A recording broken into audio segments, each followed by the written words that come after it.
I'm extremely happy and honored. It seems that I am a very important person according to the things that you said. Uh, so you can believe the one third of what Martin has said about me. Um, Sadly, I would have been able to be in Victoria today because my travel to Jerusalem was cancelled due of the war, but that was the cancellation of the trip was a few days ago, so I was unable to reschedule traveling to Spain. So I'm speaking from Assisi instead of from Jerusalem, as was originally planned. And I will say a few things only about a little part of the big book of the Silmarillion by Tolkien, especially about the Ainulindale, the recount of the creation, or better, the Ainur and the Maiar, the archetypical sub-creators who were called at the beginning to adorn the great music of Iluvatar, each with their own thoughts and devices. Tolkien was able to describe a phenomenal genesis and shaping of the world in a powerful and mythic way, giving to the Ainur the artistic task to a big performance of shaping reality of Arda, the living reality of the world, which start with music and then into vision. And this secondary world is not completely shaped. It's a dynamic creation with a complete history which keep growing and developing and flourishing in time through the sub-creating activity of the Valar, as these powerful beings, these angelic beings, are called after their decision to enter into the world. So the Valar were in charge of this huge sub-creative task of shaping the world.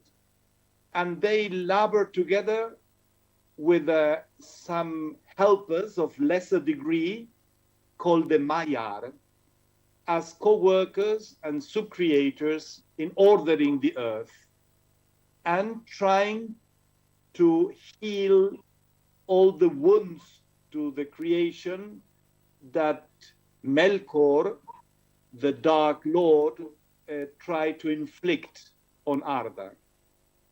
So the world described in the Silmarillion is still unachieved, developing, growing in non-prefigured ways, with cows and fights and a lot of unpredicted things, until it is said at the end of time, the music of Iluvatar shall be played fully aright, and the creation will be fulfilled in beauty without flaw. In this task, the Maiar, the lesser Valar, these lesser angelic beings, are the most involved in the shaping of Middle-earth.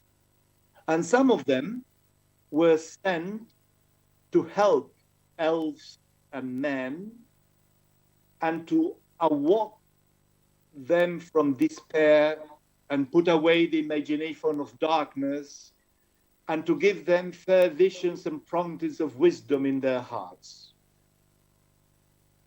This task of the Maiar make them deeply involved in the farm of Middle-earth. And one of them, the most famous, took the name of Gandalf. Is one of the Istari, the wizards, who were sent by the Valar to help in the fights of Middle-earth in the war against the lieutenant of Melkor, which is Sauron. So Tolkien says that there is not a precise modern term to say what he was. What was Gandalf? Yes, was one of the Istari, one of the wizards, those who know, an emissary from the Lords of the West.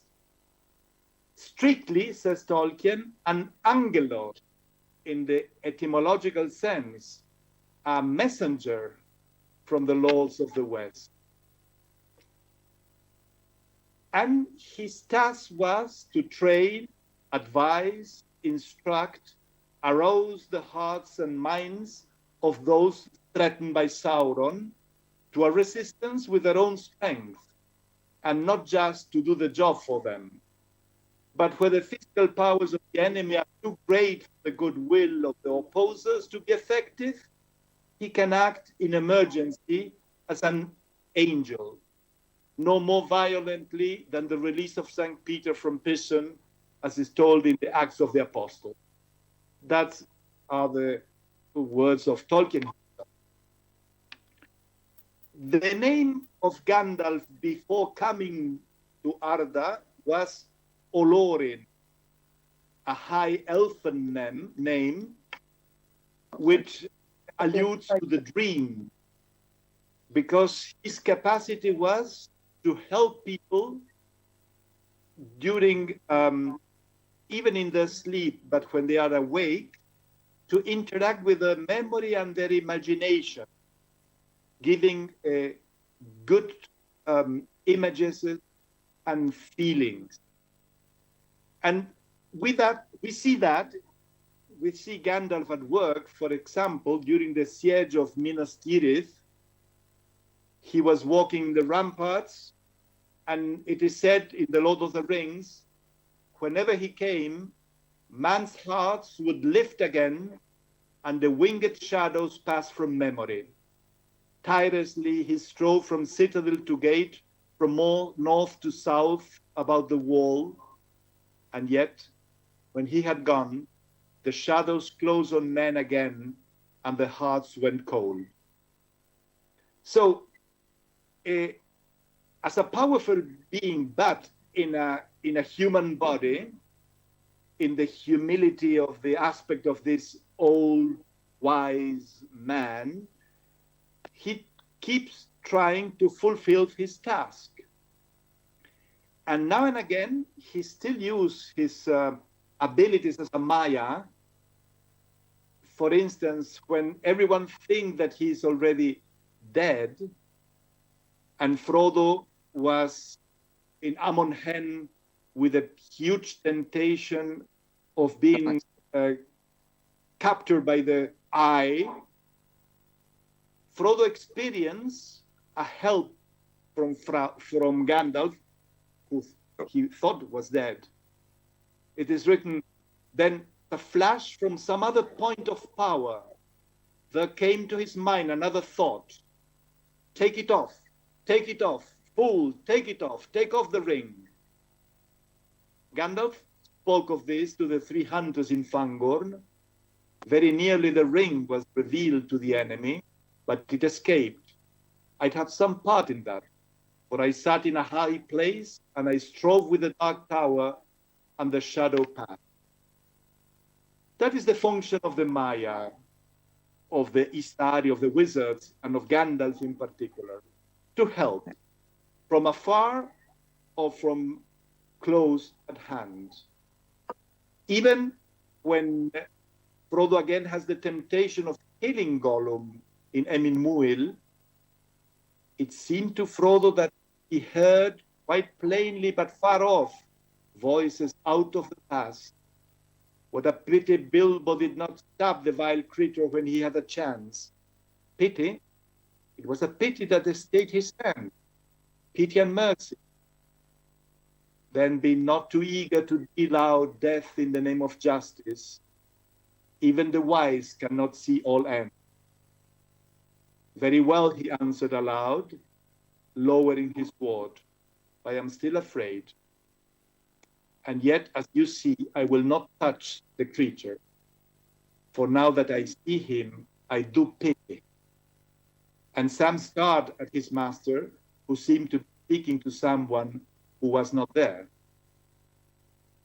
Same thing happens to Theoden in the Golden Hall. Gandalf,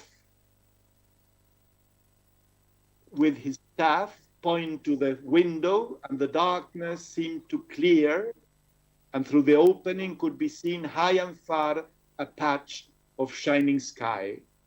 Not all is dark. Take courage, Lord of the Mark, for better help you will not find. And Theoden regained his freedom. He says, dark has been my dreams of late, but I feel as one new awakened. I would know that you had come before, Gandalf. And Gandalf said, cast aside regret and fear. Do the deed and have. So this task of Gandalf, which is so well described in the Lord of the Rings, it's the example of what it is told in the Silmarillion of the involvement of the Valar and the Maiar in the drama of Middle-earth. This capacity of Tolkien in this fantastic and mythic way of showing the unseen dimension of the struggle of creatures in this life. So it's very consoling, I believe, to be able to read these old stories and to keep hoping that it's possible to fight against darkness. And as when Bilbo asked Gandalf, you'll keep an eye on Frodo, won't you? Yes, I will, 2 eyes, as often I can spare them. And later speaking with Frodo, he said, I always will help you. I will help you bear this burden as long as it's yours to bear. But we must do something soon. The enemy is moving. The tale, the Lord of the Rings and in the Silmarillion, it seems that it's like a mirror of what we can see in the primary world, in our inner struggles and the dynamics of histories and the challenges and strives of humankind. So the literary gender of fantasy and myth could be an extremely good help to rekindle hope and courage in our own heart. So I hope that for everyone who participates in this conference, keeping the flavor of good reading and the capacity of good imagination, and to be able to discover the hidden light which is within the apparent powerful of darkness, is good help for our daily real life in the primary world. Thank you.